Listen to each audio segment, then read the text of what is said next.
welcome and thanks for having us. Alon, thanks for having me. So, Home and Milani, I run the internet investment banking business at Bank of America up at Bryant Park.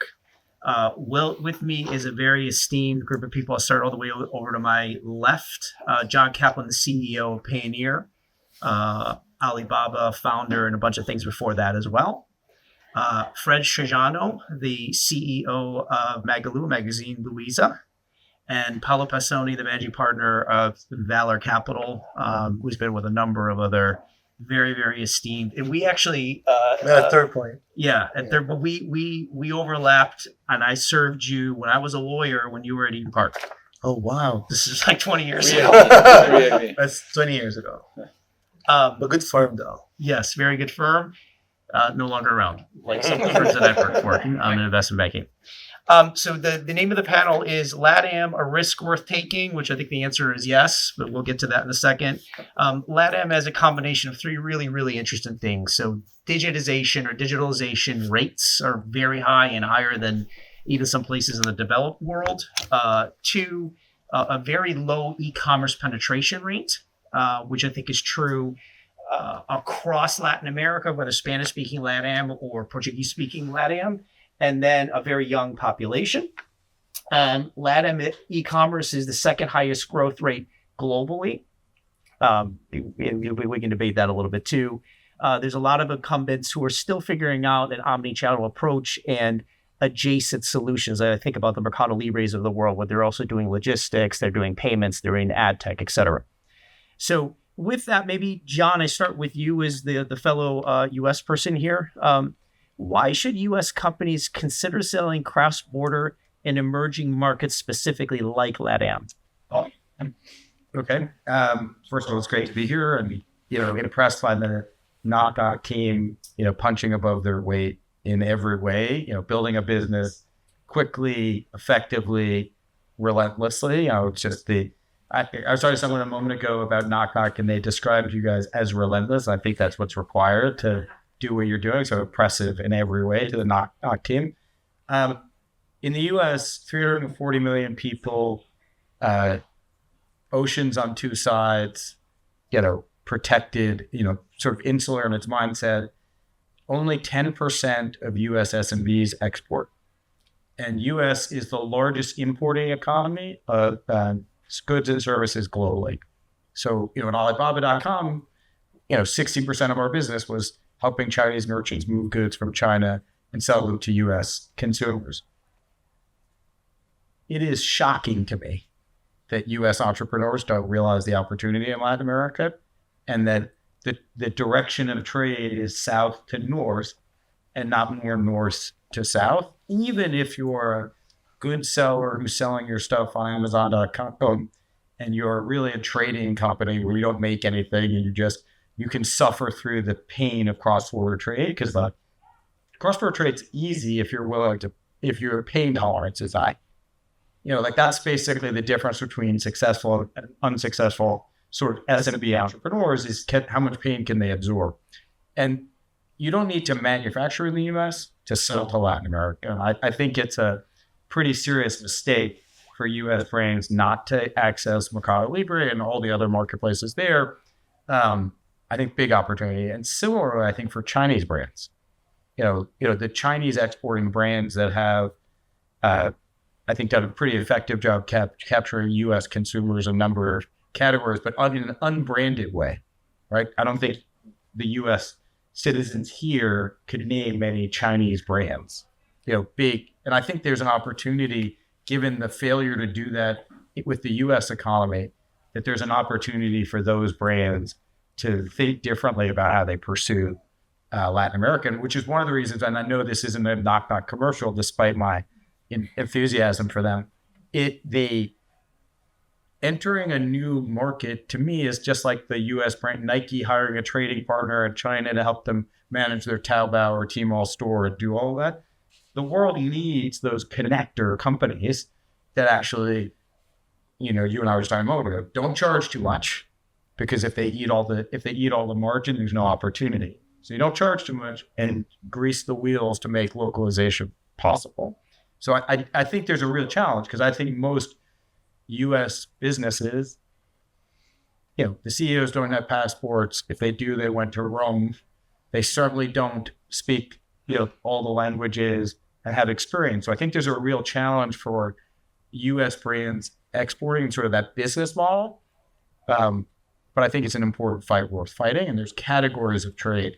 I remember when I was at Alibaba.com, we took Alibaba.com from an $800 million revenue business, 200 of EBITDA, basically a Craigslist directory of factories in China, and transactionalized it. And went from zero to $45 billion of GMV in 4 years and $3.5 billion of revenue because we actually changed the way people thought about using that platform. I think for this to work at super scale, Latin American marketplaces need to figure out what goods are manufactured or produced that are unique or special from the West that are not local in Latin America. So if no U.S. consumer was willing to buy, anything you put on your body or in your body from China, you weren't going to buy lipstick manufactured in China. You might buy lipstick manufactured in South Korea, but you weren't going to. So we had to drive the exports of yoga pants and iPhone cases and other stuff like that because it wasn't in your body or on your body. I think in the exports from U.S. to Latin America, if I was trying to reverse engineer that, I'd try to figure out what is special about U.S. exports that is unique and valuable to Latin American consumers and focus there. I don't have an answer, but that's where I would start. Fred, I think John made an interesting point in around Alibaba's digital transformation, right? Classifieds to like a very actually productized marketplace. You've done a different transformation. You went from offline brick and mortar to significantly online and digital, and now you're competing with and beating Mercado Libre and Amazon and others in places. How'd you do that? So it was a long journey. So I started e-commerce 24 years ago at Magalu. So Magalu is currently a 67-year-old company, and close to 75% of the business is currently online. But I started really early. So seeing the opportunity for the business, I knew that eventually e-commerce will be huge for the category that Magalu led back then, which is discretionary items. Currently, half of the durable goods segment in Brazil is online, 50%. The overall number for Brazil is 15%, but in the durable goods segment, where the business started, was 50%. So it was either a big threat or an extremely relevant opportunity. So we started early. The way we approached it at Magalu was through a completely and truly omnichannel, because everybody talks about only omnichannel, but nobody delivers it. Currently, our model is truly omnichannel, so 45% of what we sell is the picked up or shipped from store. And even the Airbnb business that we started is half of our business, 20% is picked up in store as well. So for a country like Brazil, with the peculiarities of bad logistics, expensive logistics, the omnichannel component helps a lot. So it was a long journey, 24 years in the making. Next year, I complete 10 years as CEO. When I got the CEO job in 2016, the e-commerce was like $200 million. Now it's a $10 billion business. It was 20% of the business 10 years ago. It's close to 75% now. So very consistently building. And when you look at e-commerce all over the world, China, US, even many countries in LatAm, almost all the relevant e-commerce players, they were born online. It's very difficult to make that transformation. We were able to manage it and do a successful job. Currently, we are the second largest in Brazil. The leader is Medi with $20-something billion, and we are behind it, still 50% larger than Alibaba in Brazil. Okay, let me ask you a follow-up to that one. So 24 years, 10 years as CEO. In the last few years, you've seen these Chinese entrants, the Temus and Sheins. What have you thought about that, and how are you guys combating that? So I always believed in cross-border. So I've been visiting China since 2013. So AliExpress was the first cross-border player in Brazil. And I went there in 2013. So trying to make them list their products in our website, because we have like a big audience in Brazil. We have like 50 million monthly active users and 37 million actually customers. So it's a huge operation. So I tried to bring their product. But as he was explaining about US companies, back then Chinese companies were also facing a booming Chinese market. So they are not as focused abroad, despite the fact that AliExpress started the abroad business. They're still much more focused on their local huge market, British China. So as China decelerated a little bit, I think they started, I think that will help them with the US companies as well, looking abroad for growth, for GMP. So I saw more interest between the Chinese company, Shein. I was with myself college today, which is one of, it's a partner of Shein, LatAm. Having more interest in Brazil since COVID. So 2020, 2021, Brazilian penetration skyrocketed. And I saw the market in China decelerated. So I saw more and more companies, first AliExpress, then Shein, and now very strongly Temu reaching. And I thought that was a question of time. There was a tax problem. I won't go further into the tax issues because cross-border, you don't pay import tax, and if you import as a retailer, you pay import tax. So there was a competitive advantage for them that they don't have anymore. But still is a huge opportunity. So I would say that it's close to a $7 billion business cross-border already in Brazil, and it's growing a lot. Even with the taxes that now it's more leveled, it's a huge opportunity. And Magalu started with Eli and Knock 2 years ago. So we are growing a lot our business, and because I didn't want only to get products from China, but from the US and Europe as well. Currently with them, Asia and US. And next Monday, we will launch a partnership with Alibaba. So finally, after 10 years, I convinced them, and they will list all their products in our website. We will do a full launch. We announced that in the end of June. So there will be thousands of Alibaba, AliExpress specifically, SKUs in our website. We will do a full market launch next Monday. It took us 3 months to work on that, both the Chinese engineers and the Brazilian engineers, and we made it. So we are very happy to announce another partner, and I think that will help even further the cross-border to take off in Brazil. Congrats. That's a very big deal, and a deal that a lot of American companies have not been able to do. So, Paul, it's a good segue to you as an investor. Despite what Fred went through and Chinese companies wanting to invest in Brazil, for the most part, European and American companies have seen Brazil as a very difficult nut to crack. Why is that? And is that a real thing, or are they just kind of their perspectives on it need to change? It's a real thing. I mean, as the saying goes, Brazil is out for amateurs. Just you land in Brazil, and first you realize the logistics is completely different, more expensive, and quite dangerous. Cargo gets stolen all the time. Good luck sending a truck full of valuable goods to Rio, and you probably won't find it. You will find it, but then the team that is supposed to retrieve it is not going to want to go in the favelas to retrieve it. So it's that bad on the logistics side. Second, you have taxes. Taxes are very cumbersome. So it's kind of a nightmare to deal with, but now, at least in the cross-border side, there is some clarity after all the fights and noise that was happening. And lastly, one thing to admire about Latin Americans is that they're early adopters of everything. So, you want to launch a video e-commerce player? Like, people are catching on to that. You want to use an AI bot inside WhatsApp to sell things to consumers through a dialogue? Well, Brazilians will adopt that very quickly. So it's so funny because it's super dynamic. The channels change.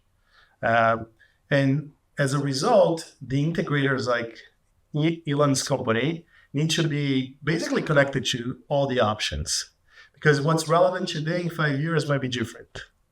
And we, on the venture side, we see so many little startups doing like amazing things and catching on fire, and then there's the next idea. I think the biggest change that we are seeing, it's kind of like obvious, is with Gen AI, everyone's gonna talk to their devices, right? That's the future, and it's not gonna be anymore about browsing this little, rectangular thing you have in your hand. It's gonna be different, and those interactions are gonna result in commerce. What an exciting time, because the cards reshuffle. And when the cards reshuffle, whoever moves faster during the reshuffle wins or can gain market share. So for Fred, that's both a threat and an opportunity. For all the other players you mentioned, threat and opportunity. For you, it should be like, I don't care. I'll integrate to them all. And why is that relevant for cross-border? Because sometimes if an AI is suggesting the best solution for you, they will search locally, globally. Searching things is cumbersome. Trusting the search is cumbersome. But when you're talking to an AI agent, and they tend to be really good all the time, your trusting that's going to be pretty high and pretty good. So if they say the best product for you is XYZ cross-border item, you're going to probably give it a try. So I think a lot of things are going to change. And I find that it's super exciting because, once again, it's not all the years that this reshuffle happens. It's only when the technology platform changes. John, so if you think about piggybacking on that, is complex, ever-changing landscape that is very digital focused. If you were recommending from the standpoint of the CEO of a company that's a commerce payments platform, right, enabling a lot of commerce, how would you recommend to people in this audience, or just people generally, they should attack a marketplace strategy in Latin America, understanding that's different languages, different countries, different jurisdictions, different political and social cultures? Yeah, we have 2 million active customers and get 11 million people who apply every year to get paid in your account. For those of you who don't know, think of us as an international neobank for cross-border SMBs, right? 100% of your international AR, 100% of your international AP taking place in a pay in your account. We're displacing local banks, basically, or sort of the analog banking system. And it's an interesting thing because I'm thinking back more to my Alibaba days and my Payoneer days to answer that question.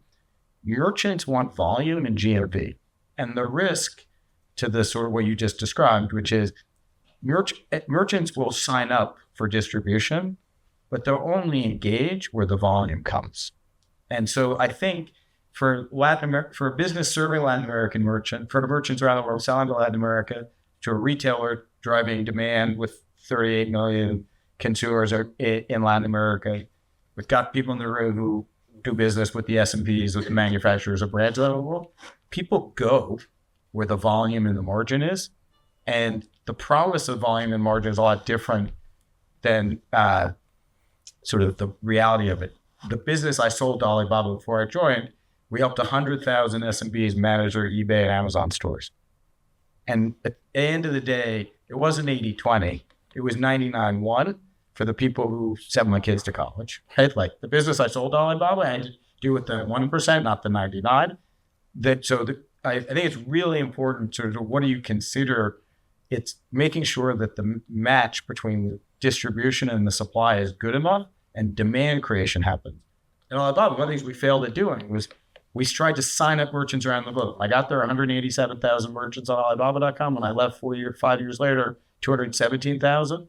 The incremental merchants we added got no GMV because the search algorithm favored the Chinese merchants. So you could be the best Italian manufacturer of handbags. You're on the Alibaba platform. I've sold you the platform. You're paying for all the badges and nonsense that we sold to you, but you didn't sell anything. At the end, and I think it's super, super important to recognize, the brands care about volume, and when they don't get the volume, it doesn't matter the promise of the transformation of e-commerce. They don't care. At the end of the day, it's stuff you're selling in margin. So I think one of the challenges facing Latin American e-com, right? 600 million or 800 million people, 15% of the total volume. there's a lot of supply flooding the zone. And there's some people who aren't going to eat. And I think it's important for the marketplaces to be committed to the international supply as a core part of the value prop, not as ancillary merchandising on the edges, right? Our Made in Italy promo on Alibaba, on Tmall was great. And we did lots of announcements. No real volume. And this is 5 years ago, so my non-disclosure is well up. But if you think of it, it's the marketing of it, the promise of it, impressive. The thing the merchants want is real volume and real margin. And it's why my comment about global E to you before we started, it's why, big commerce has never gotten to profitable. It's why, at the end of the day, the big marketplaces actually care about selling something to someone and try to repeat customers. I think ultimately the guys who are going to win are going to figure out how to match global supply with unique segments of niche demand in their local economies. I don't know Colombia at all, but in Colombia, what do those people want that isn't made or manufactured in Colombia for them, and market that? Because when we tried to do it at Alibaba, we never really got there in a meaningful way. Interesting. So, Fred, I think that's another very good, clean segue for you is, at Magalu, you have this opportunity and you're thinking about how to grow over the next 20 years, the next 2 decades, right? The next 24 years of your career. And if you were thinking about how do you tell, what would you do if you were a U.S. brand or a U.S. platform looking to sell into Brazil to be able to make that a lot more frictionless process, and why they should do that on Magalu? So, for me, the way the cross-border currently is structured is so easy to do it. So it's actually, you have your products, you sell your products online, you have your online catalog. You just need to integrate that to Brazil. So I think the biggest problem we have with the cross-border was that tax issue that I mentioned. Because what happened is that the Brazilian client will buy a product, and the product will go to Brazil, and then it can be trapped in the fiscal department when getting to Brazil. So like 10% of the merchandise will be like trapped, the customer wouldn't get it. That was a confidence problem for the customer, and also a big issue for the sellers with the return. So it's huge. It looks small, but it was a huge factor. And that was done because the sellers were selling without paying taxes. So the bad thing about paying taxes is that it's more expensive for the Brazilian consumers to buy and more expensive for the cross-border sellers to sell. But now at least you won't have that problem anymore, because now every time Alibaba sells a product at Magalu or not sells, but we are collecting the tax beforehand. So it won't be a friction. There will be zero friction for the Brazilians. So you will pay more, but zero friction. And I think having less friction is more important than pay less. So having zero friction is now so. But now you don't need to choose the merchandise. You just put your whole catalog. So as Shane puts all the catalog there, so it's millions of products. They change it every day. So you just put, you don't need to try to anticipate what will be the demand. Just put your products there. Just put and make a good payment arrangement.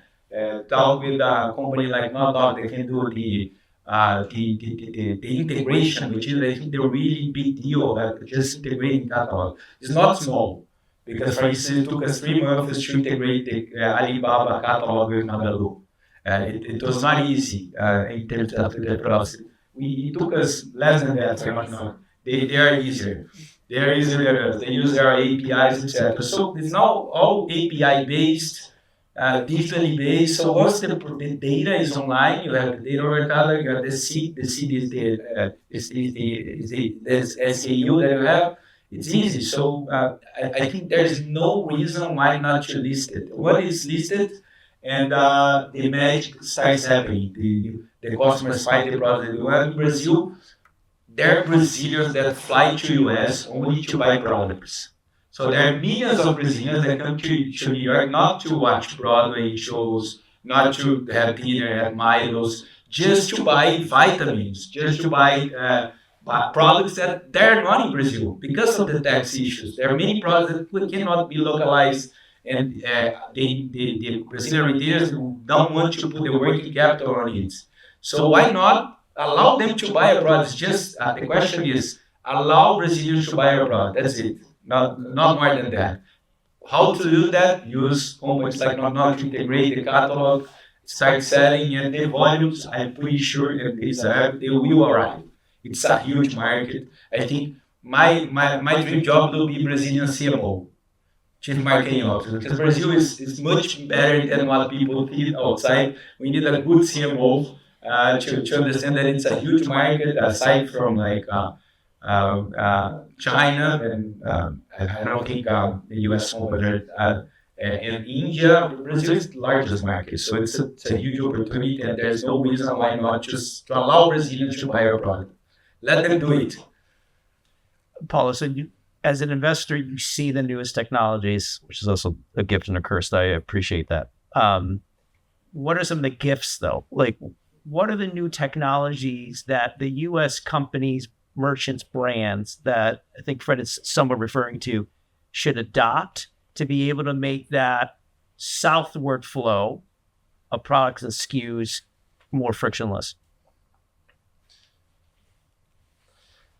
I think everything today goes back to this idea of how to localize content about the product, but in an automated fashion. And do that in a way that is culturally sensitive, so that the person on the other continent can understand it. I think, once again, AI will do all that automatically, and it will be including, you're going to direct AI to do a video for you, and you won't notice it as a consumer if it's real or if it's fake. There's a curse with that. But for video commerce, for example, that's fantastic, right? That's really, really interesting. The technology is not there today, but I think you gotta sometimes skate where the puck is. That's going, not where the puck is, right? That's a famous expression in ice hockey. Wayne Gretzky, a very good player, used to say. So everyone should be thinking about that as a way to increase the probability of purchase upon discovery. Because once the consumer discovers, then there's a little bit of like, oh, where is this coming from? Where is this product?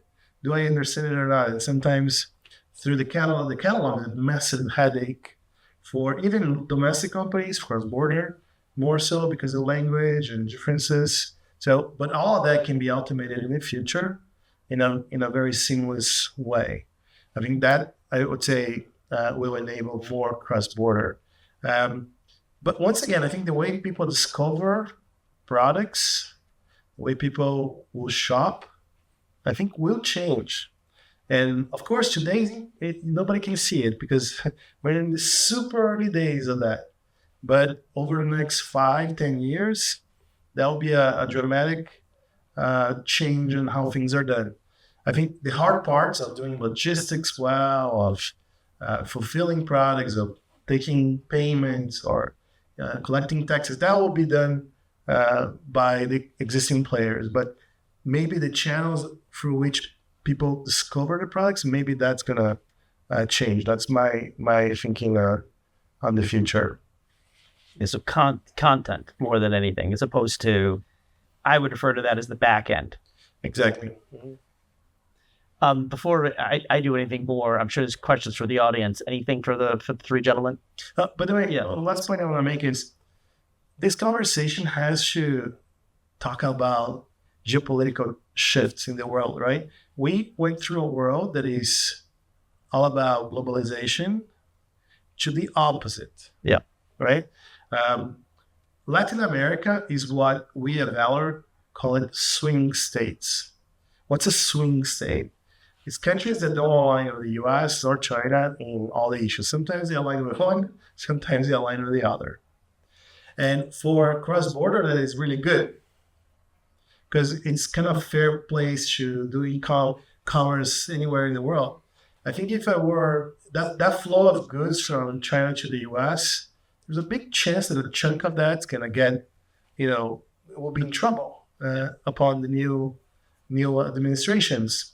But in Latin America, that will be fair game. Brazil is going to be who's going to provide me the cheapest product, and I'll buy it. Of course, one thing that is surprising in Brazil is Brazil has always been a very protectionist country from an industrial policy point of view. But these last 5 years have been very interesting because the general population discovered Shopee and then Shein, now Temu, and 80 million Brazilians. and all these people discovered this, and you're like, why the heck we're paying so much for this stuff before? Just to challenge what they be it. So the Trump tariffs, when I was at Alibaba, 36%, no impact to GMV. The iPhone case cost 2 cents to manufacture, or 4 cents. The tariff had it was absorbed through the supply chain. Yeah. Like I think that's good selling point. I don't think that's real life. I genuinely do not believe, whether it's good policy or not, I'm not a politician, and so I'm definitely not going to comment on whether I think it's a good policy, but it is. I don't actually think Effective. I do not think it will have impact on volume. U.S. consumers bought iPhone cases and yoga pants, whether there were tariffs on them or not. Governments restricting military hardware, things that are antibiotics, other things that we want to make sure people have access to that are made locally. I fully understand, but I think the evidence actually points to that it didn't have that impact that you suggest. Let's see. I think it's I would take the other side on that argument that supply chains other than Asia were not ready for the shift. So the U.S. has been planning for a shift. I think Mexico is part of the puzzle and a solution for the U.S. Of course, it's going to be sensitive to the product. But Mexico today has no contract manufacturer, and so the reason Vietnam was able to build, Vietnam was the fastest growing importer of the United States was Vietnam. The reason why Vietnam was the fastest growing importer was because contract manufacturing existed. Mexico, that doesn't exist. So if I'm going to set up a factory in Mexico, it's intriguing, but I either have to hire someone to run the factory end to end or own it myself, which isn't the way the manufacturing market actually works for all those consumable products that are sold on Amazon, right? Because it's why Shein's model works, right? Because you can do just-in-time manufacturing across thousands of factories, and that actually says, oh, blue blazers are hot, so I'm going to sell them next week and get a bunch of guys to bid, make me 2,000 units at the quality standard I have. So I think the supply chain is resilient enough to absorb tariffs. I think that China's the world's manufacturing hub. The satellites of China were the sons and daughters of those manufacturers have moved to Vietnam or going to Mexico or what have you. This is I think the nearshoring idea is sensible in some ways and essential in the categories where it is. But I think it still comes back to the expertise that comes out of China and the Turkey, Vietnam, even Mexico. I do not see Mexico competing with China for the consumable stuff that we're all buying on our phones. It's just not real yet. Yeah, I can see what you're saying on apparel, for example. I don't see Mexico's bidding with the Chinese on apparel, but then I see the U.S. creating trouble for other products. So the CEO of what's the sneaker company with those mesh tops that was like Mavron was the investor, and I forgot what it was called. What's that? Not Skechers. One of those Allbirds. CEO of Allbirds called me and said, "I'm having trouble manufacturing in China, but I can't find contract manufacturing any place else in the world. Who do you know in Mexico?" Introduce some people I know in Mexico. Who do you know in Vietnam? Introduce them to Vietnamese. The only place I could Allbirds is a marketing company. We don't make anything. The only place I could make Allbirds sneakers is in China. So the rhetoric around where the manufacturing takes place, it's why knock guys actually have an opportunity. Penetrating U.S. businesses, but remember, at Alibaba, at Tmall, we sold a lot of Nike product that was managed by the Nike people in Portland, but was manufactured in China. So it's a U.S. brand. All the IP is owned in the U.S. All the manufacturing is done in China. and you hired a trading partner in China to manage Nike to handle customer service, but with the decisions were made in Portland. Like the world manufacturing is there. Even if you're signing a brand here, but you got to get the marketplaces to figure out how to drive demand, or your like brands won't play. Like, why didn't Ralph Lauren open in Paris until their 35th year? Because they couldn't figure out how to drive demand. So I'm gonna jump into that because I think it's a different. So I kind of agree that manufacturing is not an issue and will be very hard to beat China the way they are effective and productive and their ecosystem of supply and technology to production. It'll be very hard, even with all the therapies, etc. But I think that's not the most relevant point. I think when I look at cross-border now, and I think that's something that Ila also says, is that it's mainly white label products, cheap, small item products. I think that's what's flooding in Brazil, what's flooding in the US. So when you look at the 1 million items that comes to Brazil every day, it's mainly cheap. I wouldn't say low quality because they're not low quality. They're great products that are little low quality, high quality, but unbranded products. And what I really do in the sense is that there is a huge opportunity for brands. So I was talking about vitamins. You want to buy a vitamin with a good brand, a trustworthy brand. So why come to US to buy? Why can't you buy it from a cross-border? You can send that for fashion, branded fashion. Shopee is unbranded. There's no brand in Shopee chain, no branding chain. So I think there is a huge opportunity for brands to sell through cross-border, and that's completely blue ocean. So there is almost zero cross-border for brands. And there is a huge opportunity looking forward, and I think that's huge for American brands that are manufactured in China, no matter what, doesn't matter where. But to be selling to Brazilian consumers that loves everything that has to do with Europe and America. So if you look at Etsy, right, which is a business that if you're American, you know well, which built a brand on crafts, handmade goods. They opened up the catalog to Chinese merchants and it destroyed the brand and hurt the stock, and they retooling the business, starting over.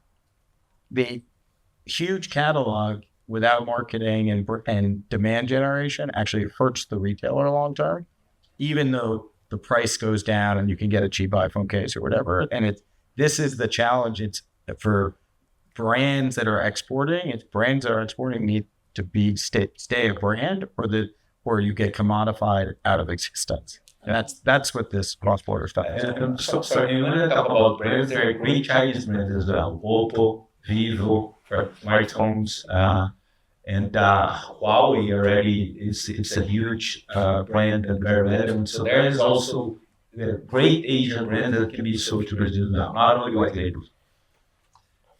We got to wrap it up, and I'll wrap it up in this way. I have the benefit in my job of spending a lot of time with really smart people like this, and I think what I always do is just listen, because they'll tell you exactly what you need to know. I think we started with a few things I took away. ASP matters. Tariffs matter, but they matter by jurisdiction because countries do differently, and they do differently by continent. And then very, very important is brand value. And brand value is something that you can't dilute over time. So all of those things are exactly why I think you go to Elon's business, because he's trying to figure out a solution to kind of solve all of that for you. But anyway, gentlemen, thank you very much for being here. I just want to have one thing to say, Elon. Dan Schumann from PayPal joined Valor recently, and I know that PayPal Ventures invested in their Kobe, and he said PayPal Ventures rarely makes a mistake. So I just want to say that about Lugner. Thank you, everybody. Thanks, Jack. This sounds really, yeah, it's fun.